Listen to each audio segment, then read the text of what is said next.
Hello guys, আমি সুমি, তোমাদের সবাইকে ওয়েলকাম জানাচ্ছি দুর্গা পাঁচালী একটা নতুন এপিসোডে। দেখতেই পাচ্ছ বেরিয়ে পড়েছি। তো আজকে চলে গেছিলাম হলো একটা বান্ধবীর বাড়িতে, হনুমান জয়ন্তীর পুজো ছিল সেখানে। তো এটা অনেকদিন আগের, বাট আজকে শেয়ার করার টাইম পেলাম, গিয়েই রসগোল্লা খেয়ে নিয়েছি। তার কিছুক্ষণ পরেই ও খেতেও দিয়ে দিয়েছিল, বাট পুজো হচ্ছিলো বলে আমি খাইনি। আরেকজন অলরেডি খেতে বসে গেছে, বাদ দাও, যাই হোক।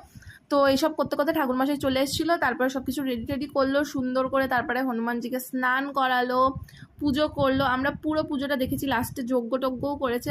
আমার দারুণ লাগছিলো, বাট আমাদের যেহেতু বাড়ি আসতে লেট হয়ে যাচ্ছিলো, তো তাই জন্য পুজোটা অর্ধেক হয়ে যাওয়ার পর আমি গিয়ে একটু খেয়ে নিয়েছিলাম। আর মাঝখানে যজ্ঞর ভিডিওটা তো করতে হবে নাকি, তো সেই জন্য আমি করতে চলে গেছিলাম। বাট আমি অ্যাকচুয়ালি জানি, আমি খাচ্ছিলাম তো আদি করে দিয়েছিলো। আর এই এখানে হচ্ছে হলো কি আরতি টারতি হচ্ছে, আরতিটা হওয়ার পরেই আমি খেতে গেছিলাম, তারপরে যজ্ঞ হচ্ছিল।